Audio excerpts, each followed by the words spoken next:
you got to bring it close to your face, then you got to talk so you can hear it. Testing. I think that's good. Gonna take some getting used to, though. Got to keep this in front of your face. So just bring it closer. I heard that, yeah. Yeah, just keep it close to your face. You are rolling, so I'll give you the old 3, 2, 1. 3, 2, 1. I have to be caffeinated for this one. I don't even know where to start. Well, I'm happy to be here. I'm your Well- longest running student, and Let me do an intro, I please. feel like it's overdue. Why are you like stepping over the intro? I didn't know you did an intro. My You don't first- even listen. It's my first time. You're on here, you don't even listen. I listened to the clips you put up. Oh my gosh. You have no attention span. You can't do the long form. All right. This is Brian Wright. This is the Hive podcast. And yes, OG, Alex Stine. What's up, man? Nothing but the rent. Oh my God. Don't try and be funny because this will go terribly wrong. Yeah. Just talk and be yourself and don't be 100% yourself. Censor it slightly because it is Stein. I was gonna say I'll turn down the volume a little bit. Little on bit. My personality. My gosh, this might be trouble. But I'm definitely caffeinated today because I got in last night. So I just gotta do a quick shout out. So last week my father had to go in for a emergency quadruple bypass. So I flew down to Florida a couple days ago and hung out with him in the hospital. He's doing very well considering. They cracked his chest open and cleared his heart out. So just a shout out to my dad, thinking of you, love you. And it was great to see you. It was terrible to see you in that condition, but I have to get back there soon because he's got a long recovery and just want to be there for it. Those kind of things are no fun. But you didn't tell everybody what a badass your dad is. Wasn't he swimming or? Well, my dad, like the thing that got him through it was So he goes to the doctor a couple weeks ago, and they tell him he has heart hardening. So I don't know, like calcium builds up or something, and they can't just do a regular X-ray anymore. So they say we have to run a cord up into your chest, and we gotta, ping your heart and make sure everything's cool. So they ran the cord up, and they ping his heart, and they're like, "Yeah, you can't go home. You have to go to the hospital. We have to do emergency surgery." And they're like, "How are you feeling?" He's like, "I don't know, but my dad swims like 3 hours a week. He plays golf every day. My dad really works out a lot. He's 74, but we were talking about it the other day.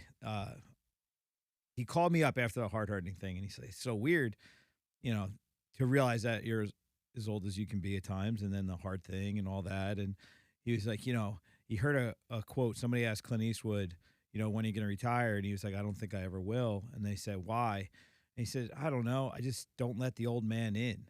It's like, no matter how old I get, I just don't let the old man in. And that like resonated with my dad. And I guess that's kind of his thing. He just does his best to not let the old man in. But he also is a bit of a wild man because, I'm going to be 50 and I have 24 and a 27-year-old brother and sister. So that keeps him young too.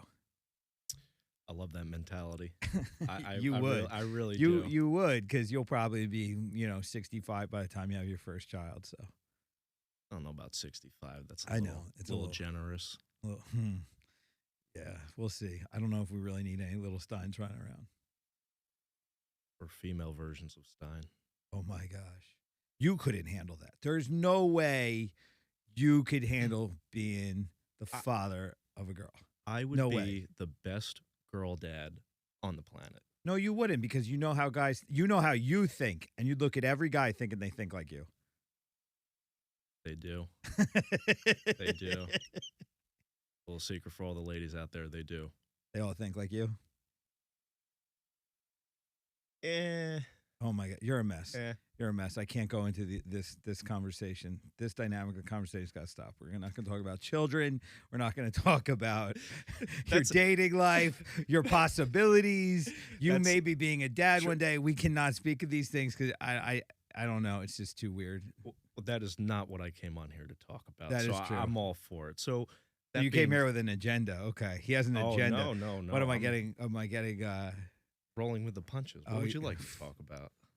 Well, I guess the easiest way to go is we had a weird weekend last weekend where we had two different groups fighting. I had to send you to Atlantic City and I had to go to Philly, but I ended up making Atlantic City too. But so we had Tristan fighting at Cage Wars, making his MMA debut. And then we had Jim Raffone from Jar Hope fighting in a celebrity boxing match. That was very interesting. Boxing is always a colorful crowd. And celebrity boxing is even more colorful. Mm-hmm. Yeah, I got a text from you on my way down, and you said, I've never seen so many people wearing sunglasses indoors at night. Yeah, it's funny, and I know you've touched on this before, but how in MMA and even in fighting, how the level of popularity, or rather perceived popularity, does not match your actual Yes. level. And I feel like, yeah, MMA is bad, but a lot of times with boxing, it's like the Floyd Mayweather effect. Everybody's walking around thinking they're, you know, Well, it was a celebrity billionaire. boxing too, and it's celebrity boxing, and I never heard of anybody. So what kind of celebrities are they? I don't know. It's very, very strange. That promoter, man, he's tapping into something though, because he makes those guys feel famous, and he brings in other people and makes them feel famous, and they sell tickets, and people watch it online, and yeah, I mean, it's a good racket he's got going there. And it gives guys like Jim an opportunity to promote what he's got to promote and raise money for his cause and stuff. So, you know, it served the purpose in terms of boxing. That celebrity boxing is not an area I would like to really go back to. If we'd ever went back again, I think it would be too soon, but that's okay. Yeah, apparently a lot of them were SoundCloud rappers and YouTubers, and I'm dating myself here, but I kind of missed that boat, so I don't really, not up to date with any of those. Yeah, I had no idea who any of these people were. I don't know what it was. That was very interesting. So I think the one that made him famous or popular with that particular show was they did some NBA player versus yeah, Lamar Odom versus that kid Aaron Carter who passed Yeah, away. He was yeah. big in the late '90s, early 2000s. You're a huge fan of him. I knew him from the show. What was it called? All That. Oh, Yeah, you're a big Yeah. fan. You're a big fan. See, you Not go a all the way fan, back. I just you go way kn- back. You go to the yeah. beginning. You Follow got them me. all the way to the you end. got me. I was a We always knew that with boy you. band. When you put fan, those yeah. earbuds in, we know what you're listening Yeah. to. All right. My cover's blown. Do you really think you can hide the truth about yourself that well? You know me. You know too much about me. I do. There's Mm. there's no hiding anything. No, today. first glance, everyone's like, no, he looks kind of reasonable. And I was like, yeah, so did, the guy in American Psycho. But that movie could have been about you, honestly. minus the The murder Kill- part. killing The murder people. part. But Alright. there were so many parts of that actually could have been you. if you say so. That's like a part two. Don't start. Don't if you give me a business card, I'm running. I have my business cards right here. Actually, I do. Actually, that's the funny part. You would. So, back to business, I guess. What do you think about a 53-year-old dude stepping into the ring to box? Like Jim, basically. He's 53 and he's still boxing. How old are you now? I am 30 now. The big 3-0. And it feels very different than when you started at like 13. Yeah. Obviously, as you get older, you get more responsibilities, less time, and it just becomes harder. Not to mention your body, becoming older, it does take longer to recover. You don't get as much out of your workouts, so it's tough. But I give anybody who steps in the ring a lot of respect because it is probably one of the hardest things somebody can do, both physically and mentally, because obviously you have to prepare your body physically to fight. But what a lot of people don't talk about is the mental component and how mentally just draining it can be to fight. Did you see how happy Jim was when I got there? But then he like freaked out. And I said, why are you He goes, oh, I'm nervous now. I said, why are you nervous? I was like, we're all here. Like, we got your back now. And he was like, no, I don't want to let you down while you're here. I was like, damn, that's where you're at a couple minutes before you go out. Like, you got to let that go. And I literally said, yo, you're here. You're about to do it. You can't let me down. I want you to go out there and I want you to have fun. That's it. Yeah, that's a big. We can dive down a psychological rabbit hole here, but I think Customato said something along the lines of when a fighter's nervous, they're never nervous of getting hurt or even losing. They're nervous about looking like a coward or looking incompetent Yeah. in the ring. I mean, you know me longer than pretty much everybody that's on the squad right now, and I've said it from the beginning. You know, the two things that everybody worries about when they get in there is they don't want to gas and they don't want to get knocked out because they don't want to be that highlight reel. They don't want to be the highlight reel on, you know, you don't want to be Sean Salmon. I always bring that up because Sean Salmon got knocked out by Rashad Evans, the opening of every UFC for like 5 years. It was a head kick. Yeah, Yeah. I remember that. And Yeah. he got kicked in the head. He And- leaned forward and then Yep. flopped back. It was Yeah. it was bad. And that was the opening for every UFC broadcast for 5 years. That dude, I think, is still fighting to try and get it back. And that's the crazy part, where some guys get put in a position like that and they never let it go. And it's, you know, you can't dig out of that hole. You just got to accept it happening. You got to move on. You're going to get knocked out at some point. Well, something that you've always said, which, you know, I find this to be true in every aspect of life. And it's interesting. Quick side note, I feel like a lot of things that pertain to fighting can also be translated into real world scenarios. But something, You mean we're not just a bunch of ogres who like to like smash each other? well, yes, but there's more to it than that. We're sophisticated ogres.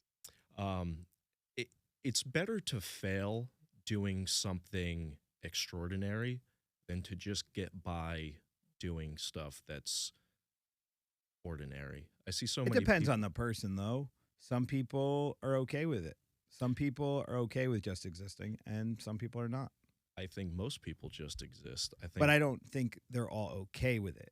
That's what I'm saying. Like some Oh, people are no. okay with just getting by and existing, and some people are wondering what they're missing, and they're the ones that need to do a little bit more. yeah. And quick side note too, I don't think there's anything wrong with people who are happy just existing. I don't think there's anything wrong with people that know who they are and are living according to their own standards. Yeah. And because we don't agree with, or I'm not say agree, we don't subscribe to that lifestyle, doesn't mean it's right or wrong. That's why when people are judgmental about some of the things we've done, I'm like, man, you don't understand it from our perspective, so don't dump on it. We're getting what we need to get out of it. And that we started off talking about the fights. We can kind of circle back to that later. But I think one of the main reasons I want to have you on, if I had you on earlier, I couldn't have had the conversation we're going to have now. We could have talked about training. We could talk about the mental aspect. We could talk about a lot of stuff. But at this point in your life, with all the different things you've gone through, now you're in that application phase where it's a lot of the troubles that you had when you were younger in your personal life, you've really worked through because of the grit and the discipline that you learned in training. Yeah. And I think, Nobody knows that story, so we kind of got to backtrack to some of that. So I met you when you were, what, 13? yeah, 13. And you started off boxing with us. Yes, that's correct. And what made you want to box? Okay. Well, a little bit of a long story here, but Backyard Well- boxing at Ocean Township School or something? well, I've done that, but that's Of not course what you made have. me So want to did every start. kid from your class. Actually, when I was very young, my parents took me to the movie theater and they had those arcade games. I remember my favorite one was Tekken, and it was a fighting I game. thought you were going to say Punch Out. I was like, or something like that. Tekken. But why would Tekken make you want to box? Well, Tekken, you know, you have a whole bunch of, you know, karate guys, boxers. It's a fighting Yeah. game. And my dad had a good friend who did karate, and he signed me up. You know, he wanted to get me involved in Where'd you something. go? 'Cause it's local. I'd probably know who it is. Where was it? We used to actually, we used to train at a dance studio on, what is that? God, I'm drawing a blank on the name of the street. I think it's Monmouth Boulevard in Ocean Township. It wasn't that. It wasn't the guy Shay, was it? No, it was, we were kind of on the DL. It wasn't like a, All right, whatever.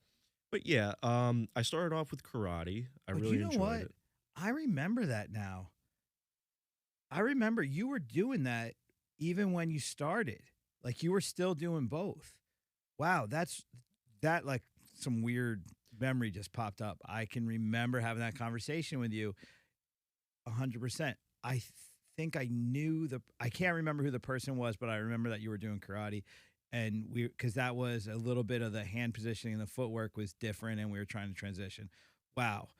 That's very long ago. Yes. And then, as I got older, I kind of wanted something a little bit more real. Plus, Rocky Balboa had just come out. So, That screwed me up too. I made bad decisions because of that movie as well. But that's a whole fight story for another day. Yeah. And then I had just begun to watch the UFC. I know The Ultimate Fighter was on Spike. And my dad actually went to the gym. And I remember he picked me up from karate practice because obviously I was young. I couldn't drive at the time. And he goes, "You're going to love this gym." I remember exactly what he said. It looks like Sean Shirk's gym. I was like, "Really?" And he goes, "Yeah, and it's right across from where you do karate." And I was like, "All right, we'll go check it out." And I did. I remember I walked in and you were on the treadmill with Dave Church with a giant mohawk. Uh-huh. And I looked in the gym and I saw the mats and the boxing ring. And yeah, we had a big weight room then, and that was a big space. Yeah, and so I got signed up, and I remember my first boxing workout. I don't think I've ever been more exhausted in my life. And I remember my first time spar. I was like, I'm going to do both. I'm going to do boxing. I'm going to do karate. And then when I sparred, I got my clock cleaned. I really, granted, I was 14 fighting a bunch of 20-year-olds. But yeah. And do you want to know who beat my ass? Brendan Doyle. He was Stop it. That yes, Brendan Doyle was the kid who kicked my ass.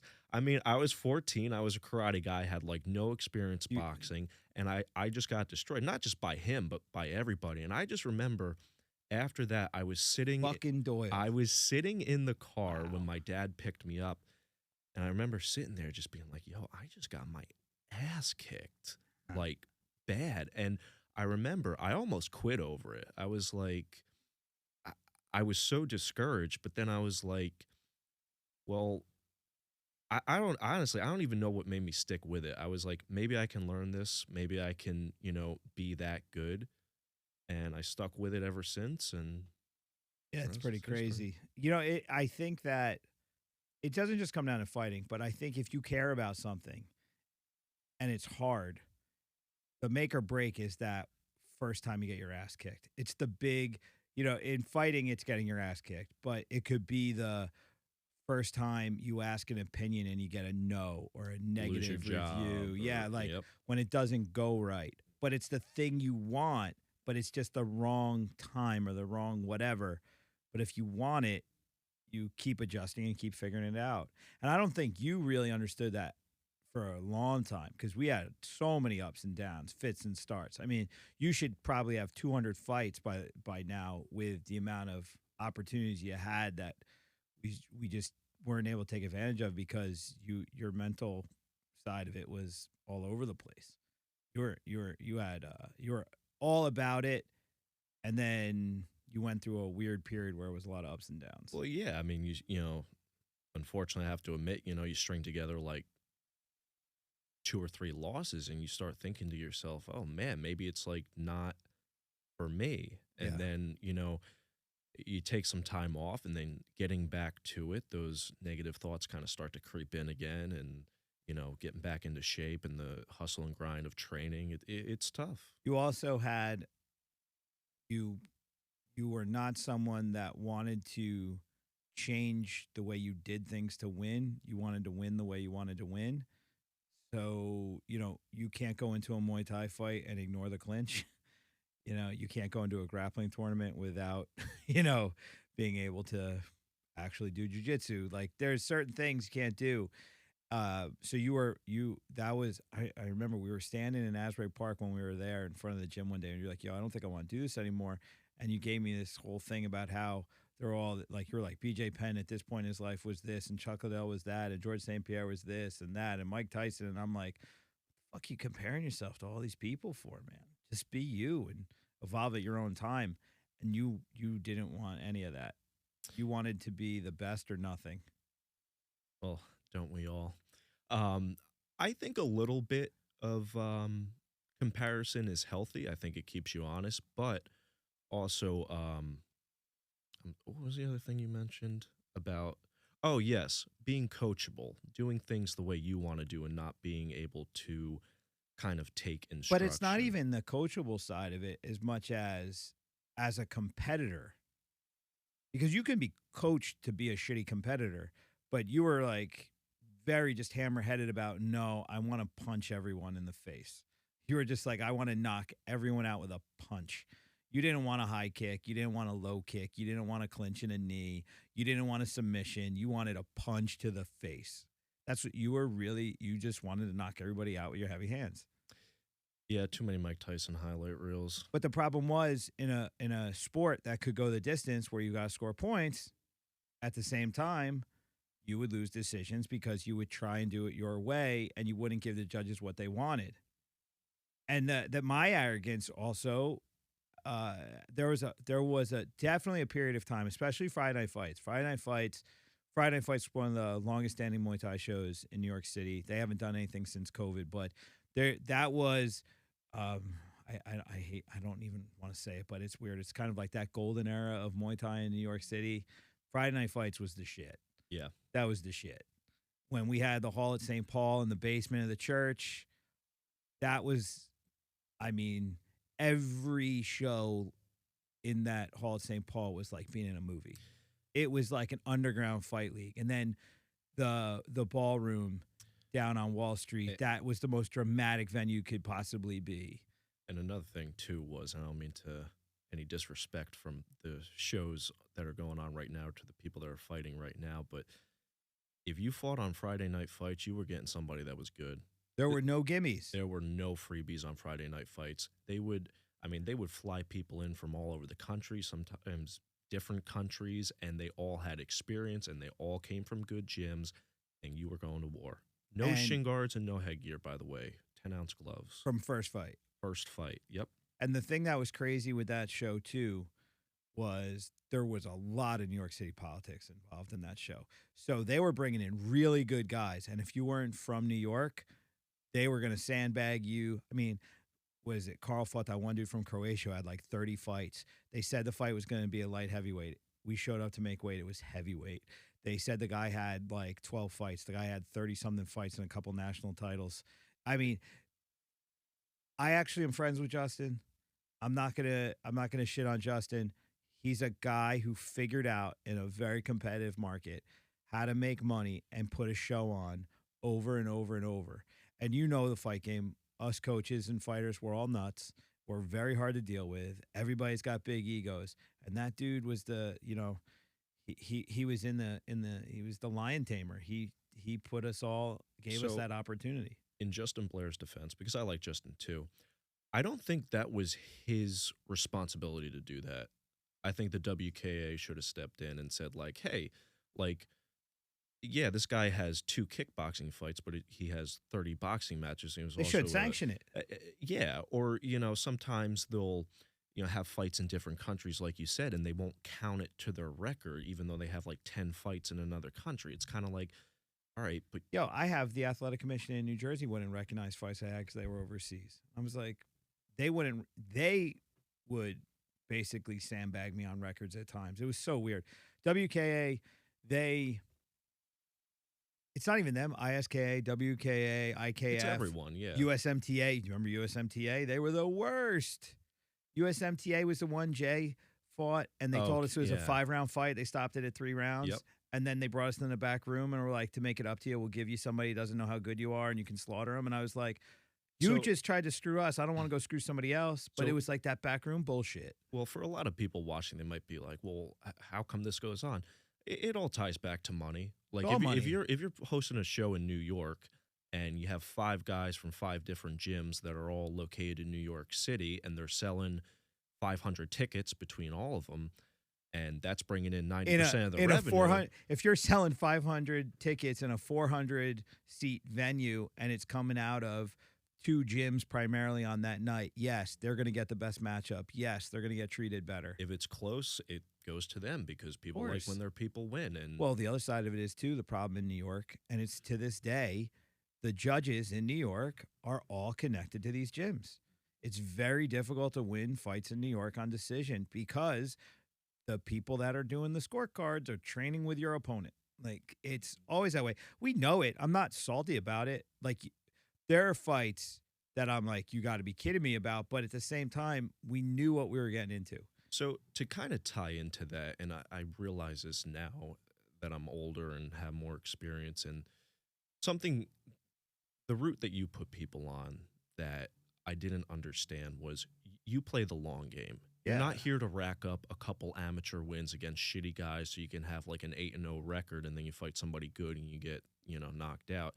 You kind of put people against good competition right away. And also, you always would tell me, like, don't worry about the losses, you're getting better. And I never really saw that come full circle, honestly, until probably about the time I came back when I was like 27, 28. And, through all this experience and all these fights, like, I was the best guy in the room all of a sudden. And I was like, How did that what- happen? yeah, exactly. But, to kind of summarize, especially when you're an amateur, it's not about racking up an 8-0 record. No. You would always tell me, like, losses don't matter in the amateurs. And it's like, yeah, and in all fairness, when you have 3 losses in a row, it does kind of demoralize you. I believe in kind of a balanced approach. Like, I do think once in a while you need kind of an easy matchup sprinkled in there. Of course. But, there's fights and then there's work.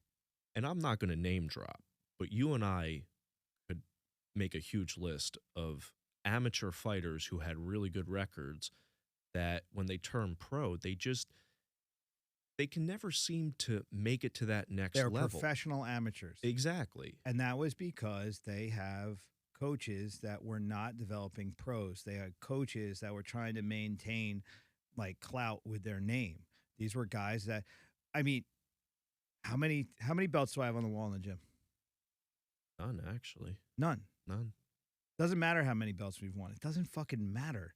I don't care. I mean, I don't care if promoters get pissed at me. I don't care about the Cage Fury belt. I don't care about the Ring of Combat belt. I don't care about Dead Serious, Flex Fight. I don't give a shit about any of those. The individuals that are fighting in those fights when they get those belts, yes, it feels great to be acknowledged for doing something, but it's not what we're here for.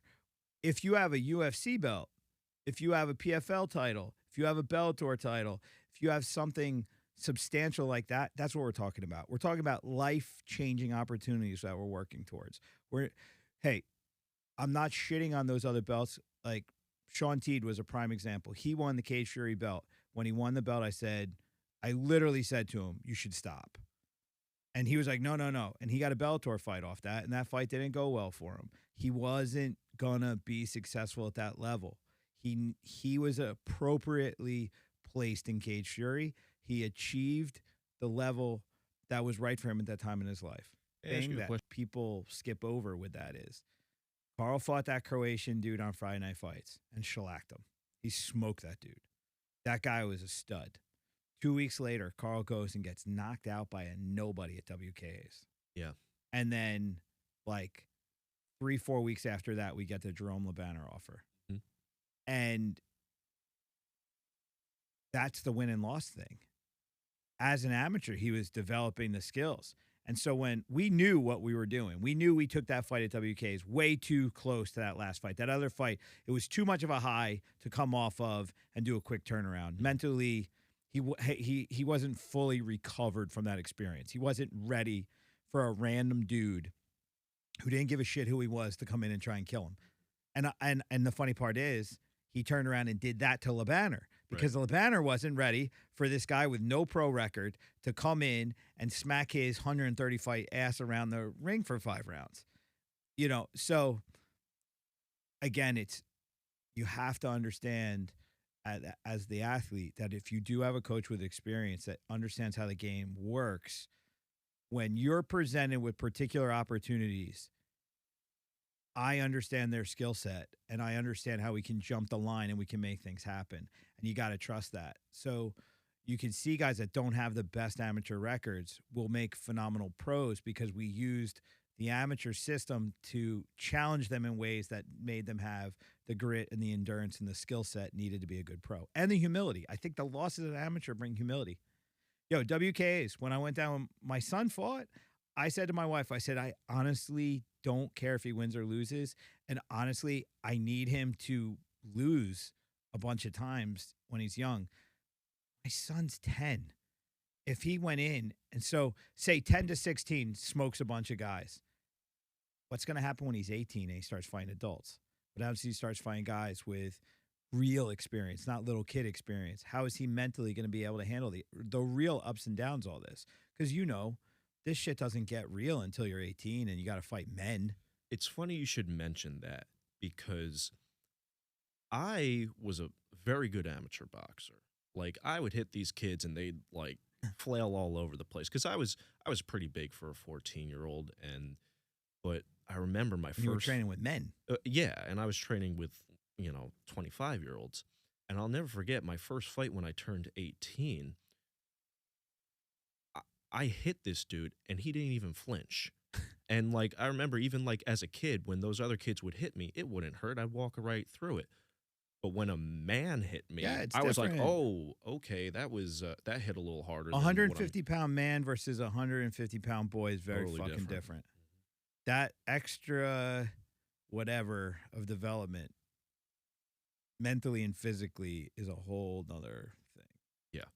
So, but again, it's the ability to handle the ups and downs, and for me, like you understand my long game because you've been here a long time. Not everybody understands it because they haven't been around long enough to see how it's worked and how it's not worked. Right. And so when you're a young guy and you walk into the gym and you have to trust me, I'm just a storyteller to you because you haven't seen it in action enough. But like lately, it's like Jimmy and Hamdi and guys like that are prime examples of like, okay, this is how we strategically play the game to give them the opportunities. You know, Hamdi, an Olympic level wrestler, in a year we got 5 fights in and then 6 fights in the UFC. But we strategically took fights. I mean, his opponents were not the best, but it wasn't the point. The point was we knew what we had. We knew what his ability was. We knew he could be competitive in the UFC, and we just had to do what we had to do to get there. Not everybody's like that. Some people we have to prove them. Now I'll come back to Tristan. Tristan made his amateur debut the same night Jim fought in that boxing match. Tristan fought in Cage Wars in Philly for amateur MMA. Tristan's a 3-time D3 All-American. D3 is hit or miss. Sometimes D3 is phenomenal. John Jones level athletes. John Jones was a D3 athlete. And then there are guys that you're like, do you even know how to wrestle? But Tristan's a phenomenal athlete. He's an athlete. Wrestling is definitely invaluable, but there is a difference between wrestling and fighting MMA. So just because you were a great Division I, All-American wrestler does not necessarily mean you're going to be a phenomenal MMA fighter. So my dad always said something about athletes with collegiate athletes. You have athletes that go on scholarship that stay on scholarship for the rest of their life. And then there are athletes that go on scholarship and they feel they have to do the work and defend that scholarship, and they have to show their appreciation by putting out. And honestly, with Tristan, we had to see, is this a guy that is a good wrestler? Can he fight? Does he have the ability to go out there and, get punched in the face and mix it up? And, where's the grit factor? And he's an All-American, not a national champ. I said the same thing to Jimmy. Jimmy is a D1 All-American from Penn State. And I said, why weren't you national champ? And we had to have a very frank conversation about how did you fail on the path to be a national champ? Because we're talking about, we're not in this to do little things. We got to do big things. So All-American sounds great to the pedestrian looking from the outside in. But me as a coach, I'm going, yeah, but why didn't you win? Why weren't you number one? Because if we don't figure out why you weren't number one, you're never going to be number one in this.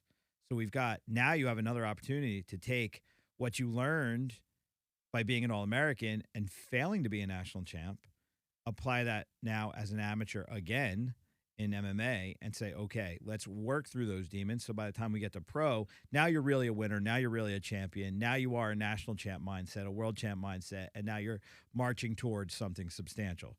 So we're not being intellectually lazy and not being invested fully in these guys, which honestly, my biggest complaint with the majority of the local coaching situations is that they find talented people.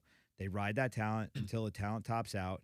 Then they blame the talent for being uncoachable or some weird shit. And then they move on to the next guy. And that's why most of these gyms are filled with a bunch of guys that have really good records up to a point, and then their records crash and burn. And then they go on to next, and they just tell war stories about the local shows. And that's not what I'm into. There's a difference between being a trainer and being a coach. 100%. Anybody can get Or a you business owner. or a business owner. Right. Anybody can get you into good shape. Anybody can, set up fights in a way that's going to heavily favor you. But a good coach can really identify you as an individual and see what is wrong specifically with you. What problems are you facing? And that's honestly why I've always come back to Killer B and you, is because, I've trained with other people and I've gotten in good shape and all that. But the mental aspect, what you bring just wasn't there at the other places. And the real beauty of, like, when you were saying about Jimmy, like, well, why was he not the national champion? All-American sounds great. Once you can solve that in fighting, that translates into life. Everything. As well. Everything. Because, I mean, I'm not gonna name drop, but there are guys that you would be shocked at the insecurities they have. We're talking about multiple time champs in big organizations. Some of the biggest douchebags I know, because they're very, very insecure. And I've said this before, you've heard me say this. One of the biggest problems we have in MMA in terms of the culture of the sport is the majority of people that come to MMA, I can't speak today, their failures is something else. You're not going to get the top athletes in other sports, the most successful, because that success in those other sports gives them a career. They're not dropping their career to go do this other thing. Well, yeah, and on a more practical note, with fighting, you can't really start it until you're 18. Yeah, you can start training, but you really can't start competing until you're 18. Maybe you have 16. Well, you have got. I mean, but yes, the super minority are people. It's a different world now. MMA is viewed as a legitimate career path for the same kid who wants to be YouTube famous. Right. It's because, again, with MMA, the fame is very high. The money is not very high. But the name recognition and whatnot. So it does attract a certain person. But that blue chip athlete, I would much rather, third string wide receiver for the Atlanta Falcons makes more money than a UFC champ does. Not legitimately. Surprised. Not surprised. They're making, like, I think I knew of a guy who was riding the bench, took one snap in a season, made $1.3 million like 4 years ago. Oh, yeah. If you're in the NFL in any capacity, the odds are you're making over $1 million a year. Easily. $1.3 million to not play. You could be the worst person. And runs a foundation for youth football, which he makes another $1 million off of. Yeah. Like, this dude's making a very good living through football. Why would he throw that away to go get punched in the face for $20,000? Yeah. It's actually funny, on a quick little side note. Somebody said to me once, like, how come, like, heavyweights are so rare? Like, a lot of fighters are, like, smaller guys. I said, yeah, because all the really good, bigger guys are either in the NBA or in the NFL, which is...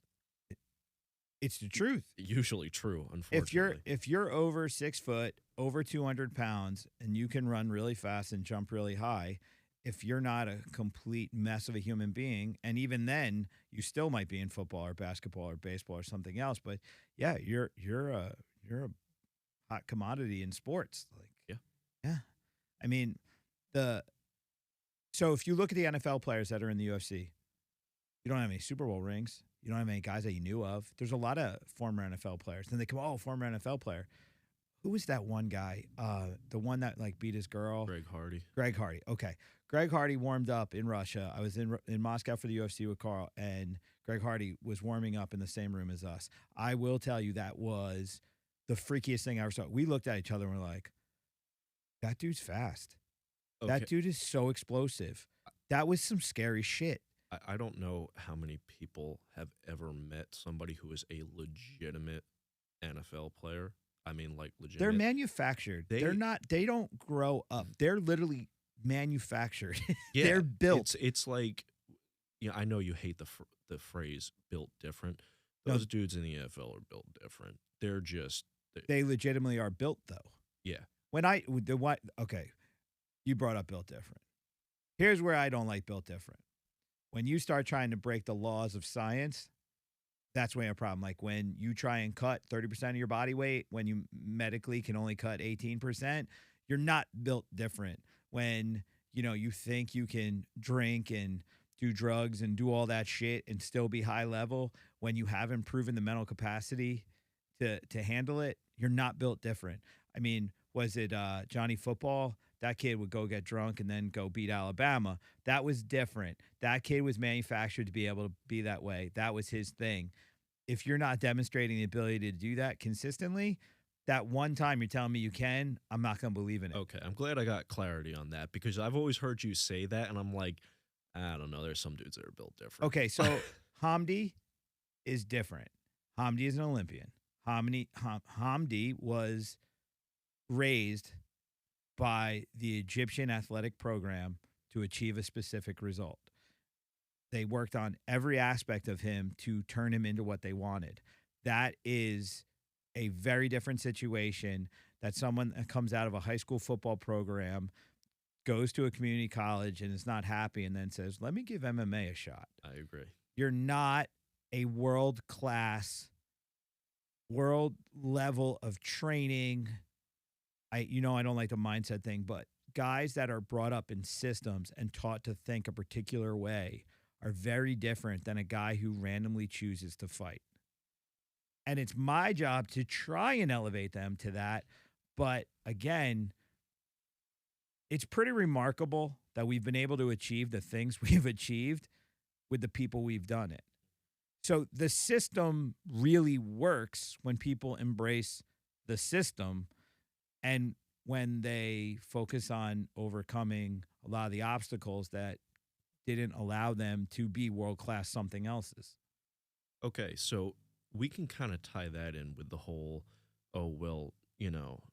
GSP, Mike Tyson, BJ Penn that I was talking about, when I was 18. So, like, where do you think the line is with, like, because, like, I had stated earlier that, a healthy level of, comparison can be healthy to a certain extent, but also maybe not the extent I was doing it. Where do you feel the line is, or, like, what do you feel your thoughts are on, like, having a good sense of reality and comparing yourself as, like you said, like high school football player versus like an actual NFL player, or like? Okay, so like we have a dude in the gym who's constantly, it's always Khabib. And I'm like, okay, when you live with your parents, you have no financial support, you can't compare yourself to a government-funded athlete. Khabib is a government-funded athlete in a very unique situation. Who is the other dude who from Cuba?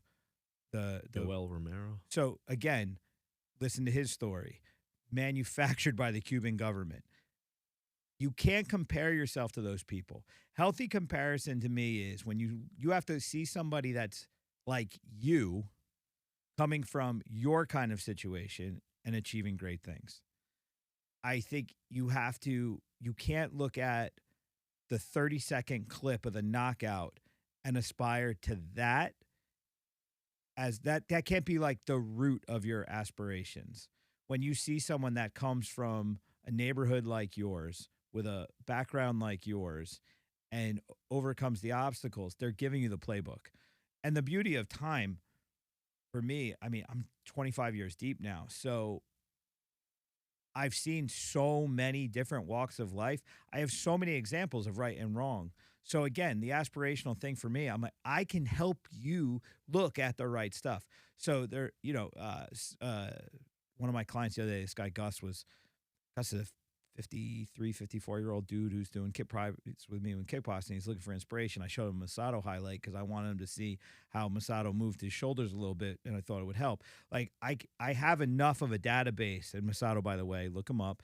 Masato is one of the K1 Max Division originals and was probably one of the best combinations of like new school and old school kickboxing from late 90s, early 2000s. Phenomenal fighter. But like I could help you in that direction. So yeah, every Irish kid that wants to be Conor McGregor, I'm like, stop it. Like, that's the dumbest comparison ever. I'll look at a guy like Conor and I'll say, okay,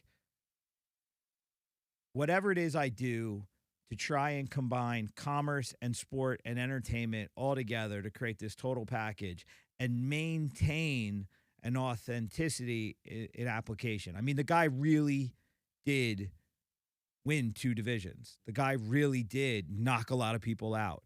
The guy really did make hundreds of millions of dollars. He did a lot of phenomenal things. And he was also the first to do that. Yes. So a lot of people, you know, even with Floyd Mayweather, like, they get up there, they talk a lot of shit, or like, you know, they try to be McGregor and they try to be like that flashy guy, but like, that's not inspiration, that's copying. Exactly. And when you copy it, it's never the same. And any good athlete, I know Chael Sonnen has a good video on that. It's, you know, when you try to exactly replicate somebody else, it's just not quite the same. I've told this story in the gym a bunch, and I used to go to nationals for karate. And the one thing that I caught on super fast was, so you have the top 2 in every division. So they would run the whole thing, and then they'd have the finals at night. And everybody who competed during the day was sitting in the stands, and they would watch number 1 and number 2 compete for the national championship. And then after they watched, the next year, they would try and do what they saw. You're one step behind them. And those 2 dudes were fighting each other again next year because they were working on what was next. They were working to beat each other, not copy anything. They weren't in the stands watching. They weren't fanboys. They were practical men in the arena trying to survive. And people that are on the outside looking in a lot of times, they miss the trick here.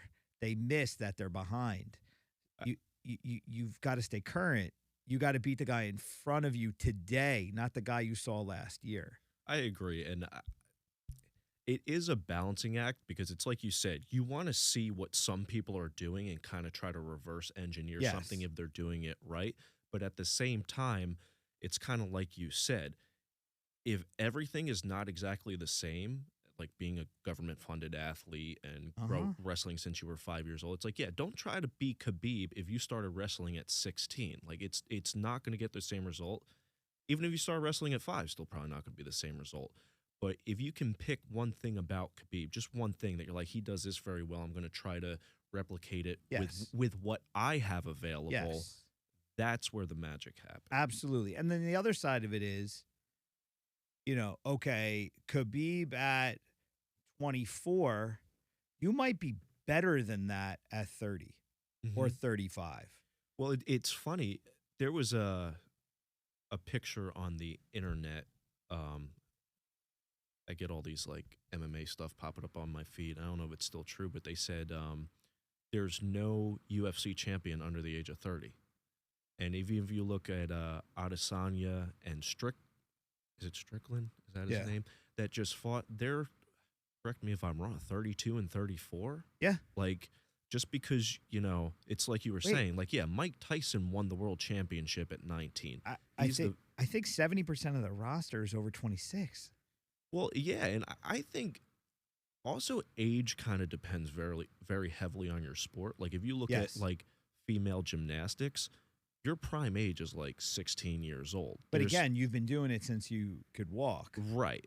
Whereas with MMA, I don't think guys really start peaking until like 28, 32. Because I think your greatest champs are in your mid-30s because I mean, you know this from your experience. It sucks in the beginning. Like, so your technique, your understanding of technique usually goes faster than your physical ability to receive it back. So you might be able to execute stuff, but the physical ability to take it takes time. And what I mean by take it, meaning the physical ability to get kicked in the legs, kicked in the body, punched in the face over and over and over again, there's an endurance to that takes years to develop. So you can learn all the stuff you want, but if you don't have the ability to get hit or slammed, if we're talking MMA. Yeah. And then you don't develop endurance for MMA overnight. It takes a long time to be able to transition. Even kickboxing. I mean, kickboxing is rough because your shins have to develop. Your endurance has to develop. Your thighs have to get used to getting blasted. I feel that leg kicks are the one that separates the men from the boys, because in the beginning you get kicked in the leg and it just sucks. And then you're able to really smash people. And then they smash you back even harder because you're smashing them now, but you still can't take it just yet. So you go through that one phase. It's always like you're a year and a half in and you're like, why am I doing this? It's just not getting any easier. But you're not realizing it actually is a lot easier. You're taking way more, but it still just hurts. And then there's that one day after sparring, you're like, wow, I really didn't feel anything. And then you kind of never feel them again. Yeah, it's tough, especially when you're training with the same group of people, to compare how much better you're getting, because you're all rising. Because everybody's getting better. So this is a little tricky and hard to do. But if you look at yourself like 6 months ago or a year ago and say like, am I better than that person was last year? Comparing yourself to you. If it's yes, then you're doing the right thing. If you're in a good program, you should be able to trust your coaches to tell you that, because it's like a fat person looking in the mirror every day. You're like, I'm 10 pounds lighter, but I don't look any different. Mm-hmm. But you also look in the mirror a few times a day at yourself, and you just don't see the changes. You got to pull out that photo and be like, yo, this is what you looked like. Yeah. That's what you looked like. And then you've got to trust that. And that's where, again, the coaching side of it, you got to trust it. So that goes back to the losing side. I used to say to you, hey, you're getting better. You're like, yeah, but I wanted the W. I don't want to get better. I want to win. But sometimes you got to lose a few to win forever. Right. And that's that part where, again, if you have a hype man for a coach, that's the worst. The worst coach is the one that's always blowing you up, saying you're the best. When you have a coach that when they tell you you're the best and you are, cool. But they also have to have the ability to tell you when it's not going right, when it's kind of going right. You got to be able to trust. Remember Fish? Yeah.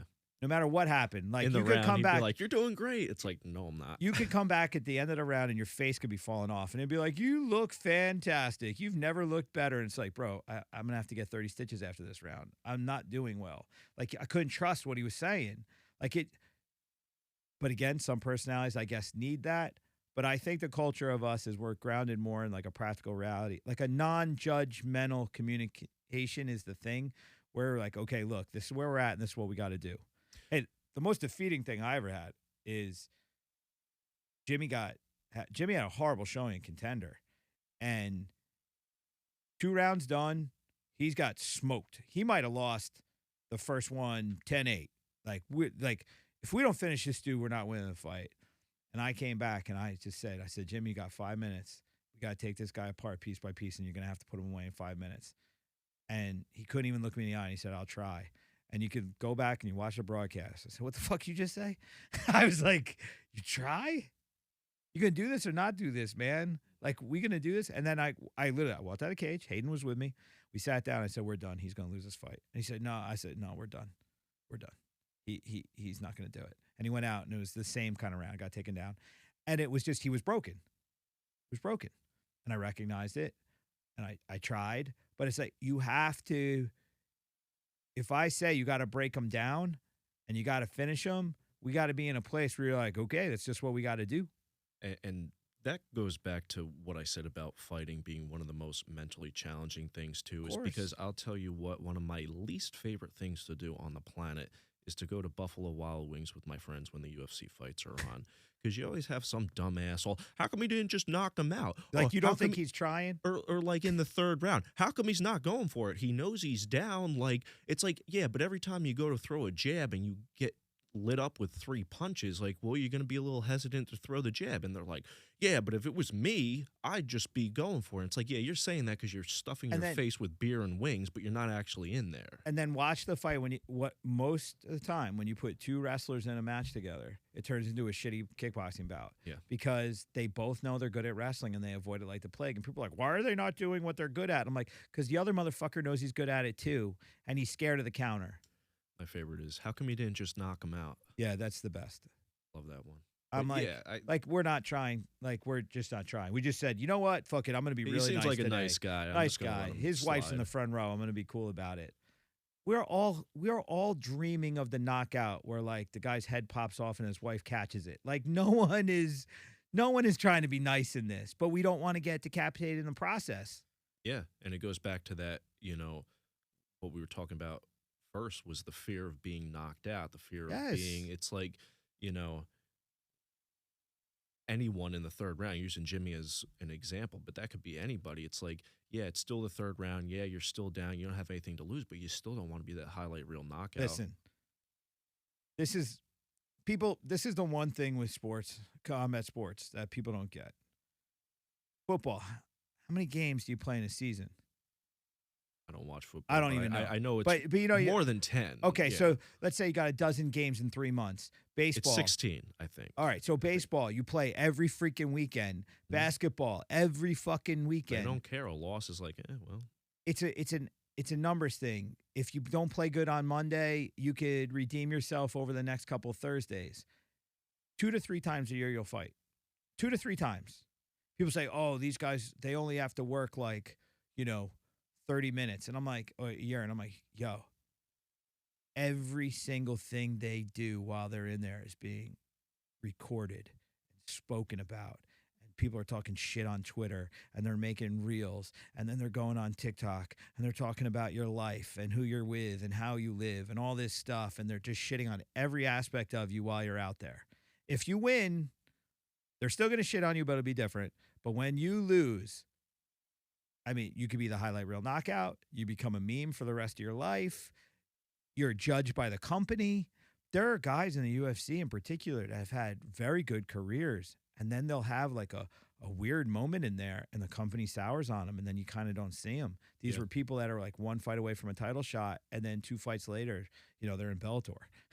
It's like, what the fuck? So the pressure these guys have, people, men, women, the pressure they have to perform in that moment, it's something that you don't understand. Like you fuck up at work. I mean, so you fuck all up the at work. time. I wasn't making a statement. I was actually I was questioning. I know, I but was joking. I know you've validated what we all think of you anyway. But you fuck up at work, right? They say redo it. They're not putting you on. You're not going to be on SportsCenter. You're not going to be the front page of the newspaper. You're not going to be in Sports Illustrated. There's not a website devoted to you, like putting the staple on the wrong corner. Like you say somebody's name wrong, it's not going to be spoken of forever. You're not going to be. Do you remember in 2023 on December 9th when Stine mispronounced that thing? Like no one cares. Right. But these fighters, like, could you think of this? What happens if you tripped and fell going into the octagon? I almost did that coming out of the ring one time, but yeah. And you thought about that. How many times in your career did you think about looking like an asshole just trying to get in and out of the ring? A lot. It's that weird thing, right? Well, also, it's an individual sport, whereas if you're playing football, you got To a how degree. many It is guys? to a degree. Yeah. To a degree. Yeah, but I always feel like it's much easier to blame something else in a team sport. Like, Well, no, but okay. I'm glad you said that because in an individual sport, there's a lot of blaming going on when behind people the lose. scenes. Behind the And scenes, there's yeah. a lot of people that try to say that those decisions that they made were somebody else's fault. There's a lot of that.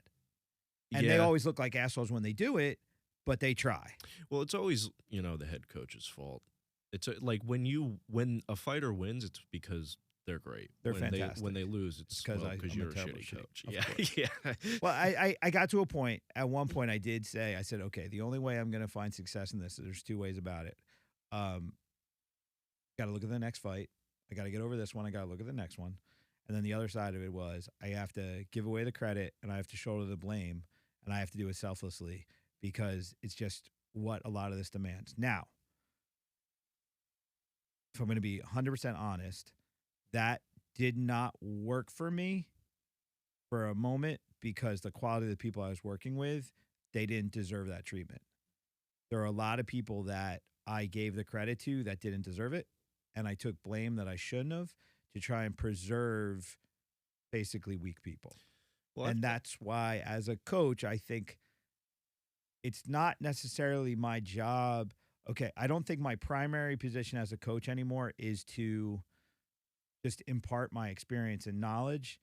It's the first step. It's deciding who I'm going to work with. and that's an important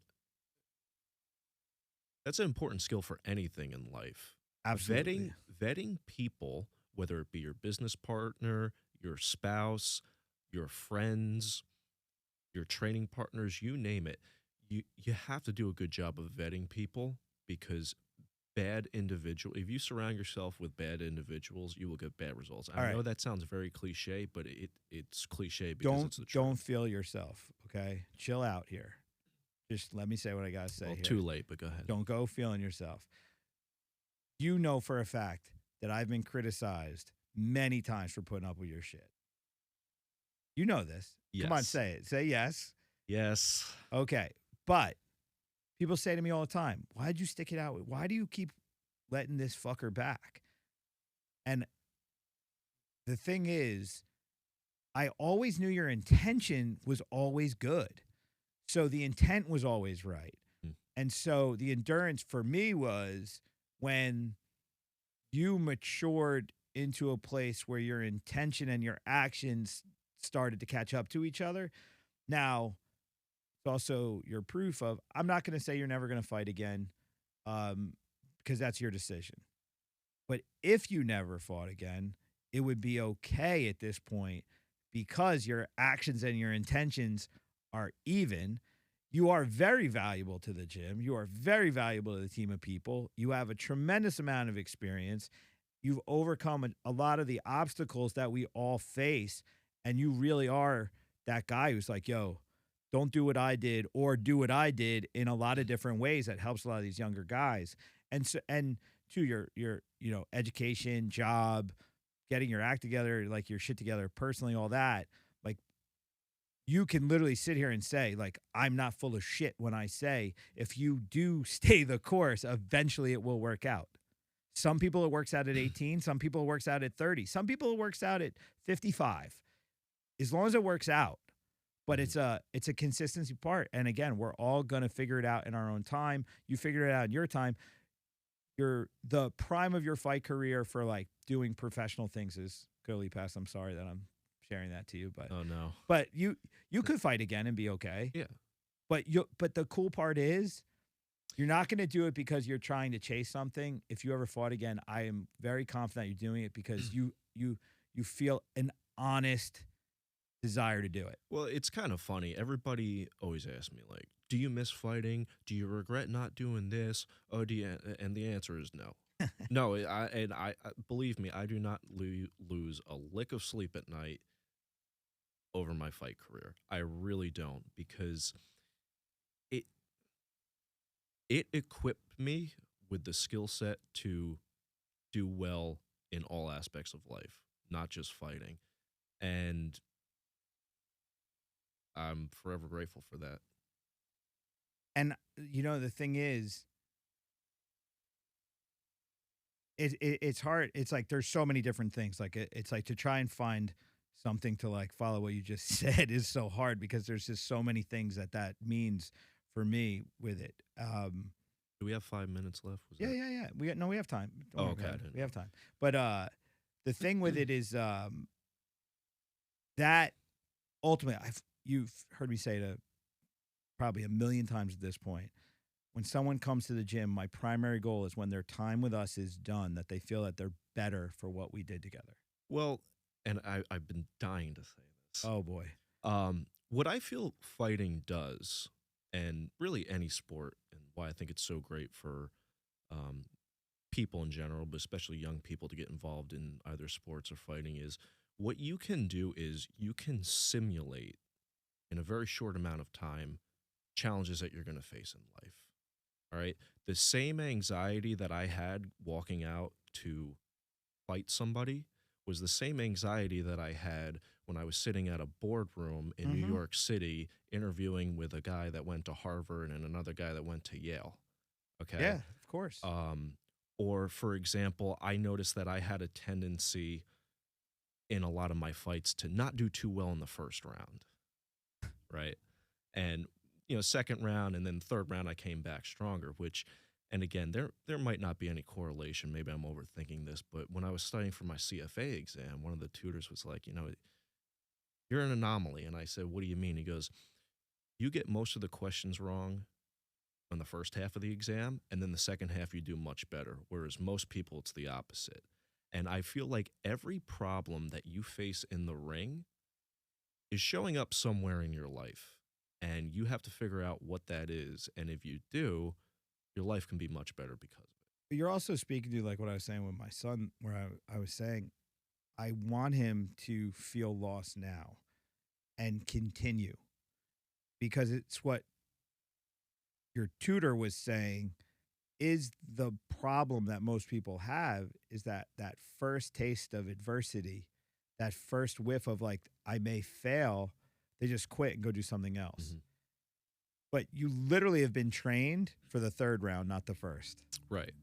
So you'll take more hits than most, but you'll get there. And, it was funny, too, not to keep harping on the exam, but I was really nervous going into that you were exam. freaking out. I was really nervous. But it was the same thing. The way you have to control your emotions going into a fight so you can perform well, it's the same thing going into a job interview, going into, take a big exam, no matter what it is. And again, that's why fighting, or, even any sports, can simulate challenges in life in a very short amount of time. And like I said, if you can figure out, where your weak areas are and improve on them, and even your strengths, I mean, you can translate that into any aspect in life. I can teach anybody to do the technical aspects well. That's...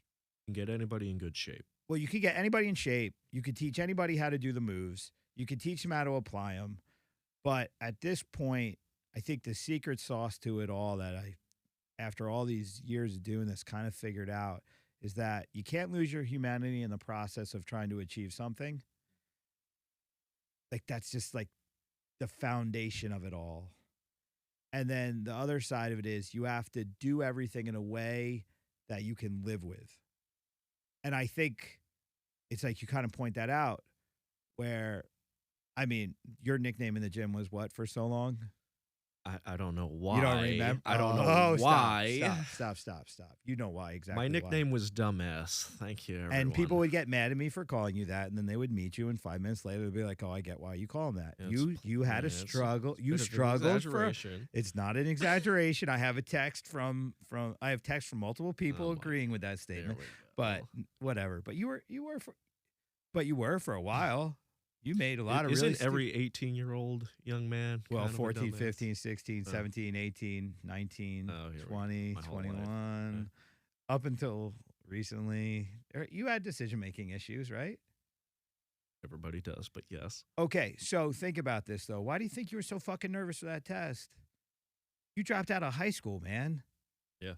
You dropped out of fucking high school.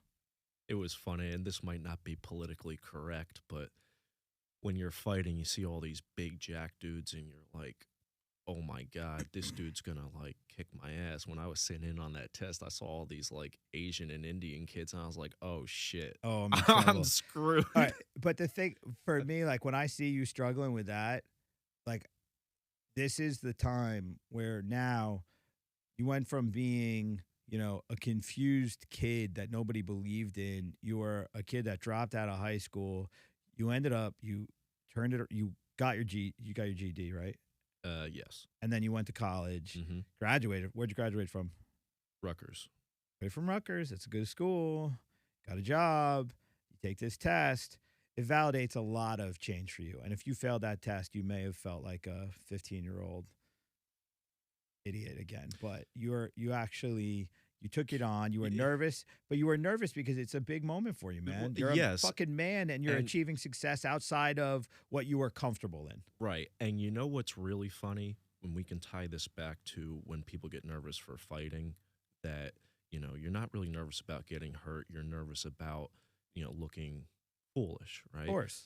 Well, with that exam, I wasn't worried about failing. I was worried about what everybody was going to think. Oh, maybe Alex isn't that smart. Oh, he, maybe Again, he it's didn't validating all those weird demons But you know what's whispering wild? in your head. You know what's wild? Nobody would have gave a shit. Nope. Like, like How many people gave a shit that you passed? nobody. So at I the didn't end, find out yet. so but we're I still think knock on wood. I think the thing we all freaking figured out in this is, again, it's we have to do all this stuff in a way that we can live with. We have to do this stuff in a way that matters most to us, because them, whatever, may care, may not care. They may talk shit, they may not talk shit.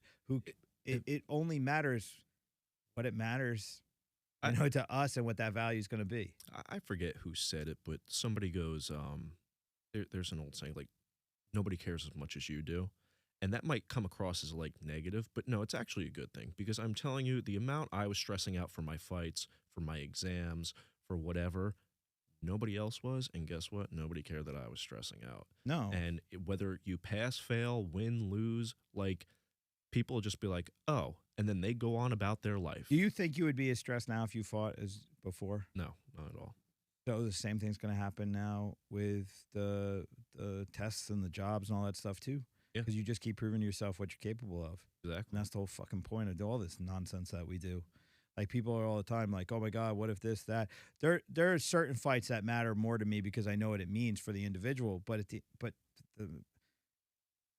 no one's criticism of what I do made me.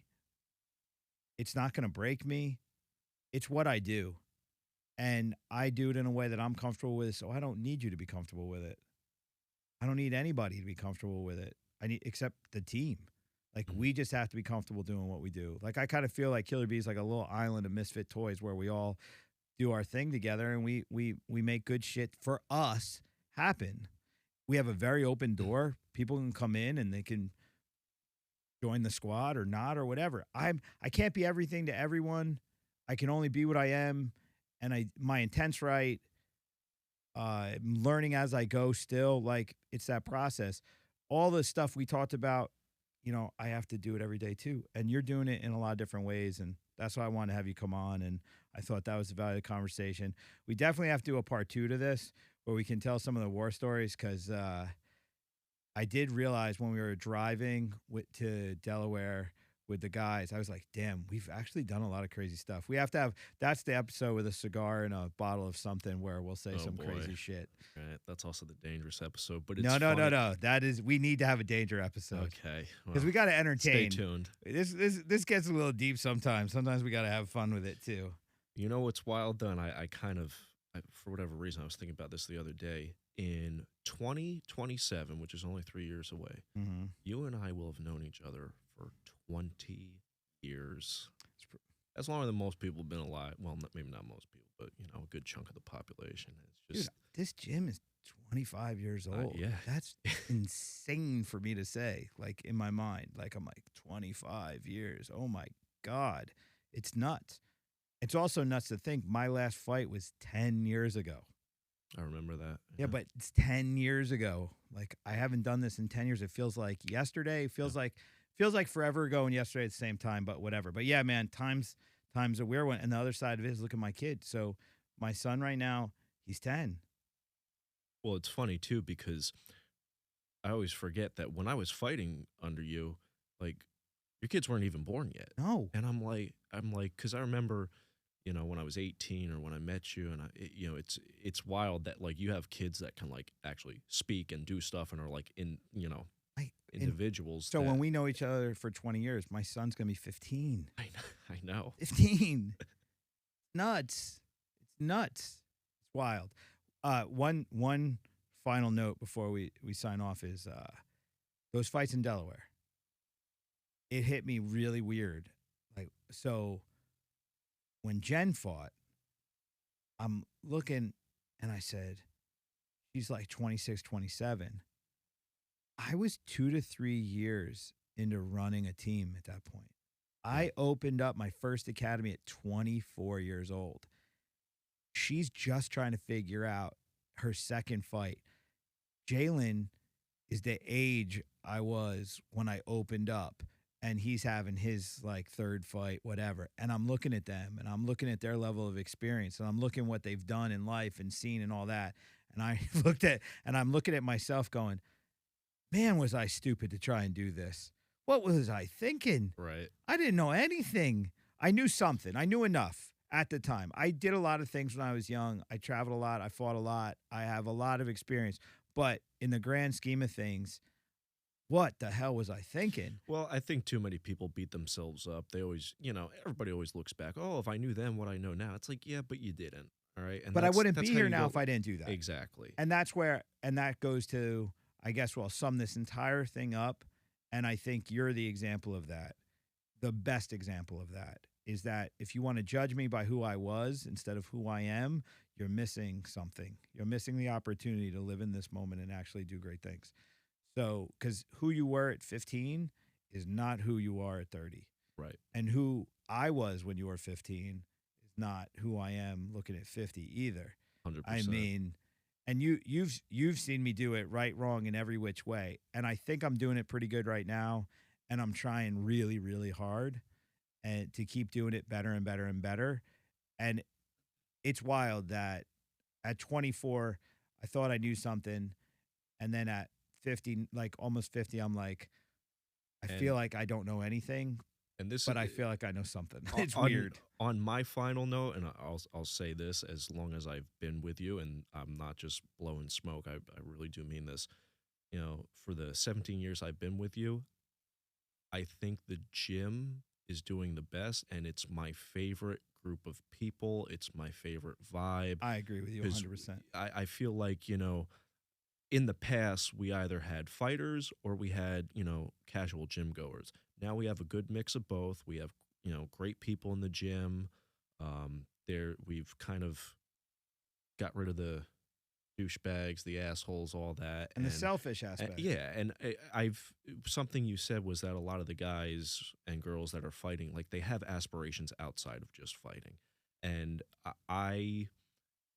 although I don't come to the gym as often as I'd like I try to get in there. I know it's Yeah. tough with all the shit I have to do now that I'm, A an real adult, and, working adult. yeah, and have a white collar job. But man, every Saturday I try to get in there when I can, and even Tuesday, Thursday, no matter what I got going on, I really try to make an effort to get in, and not just because I can work out, but just because I feel like that the vibe of the gym now really kind of it motivates me. Like I leave the gym feeling energized and recharged. Everybody feels like they're a part of something.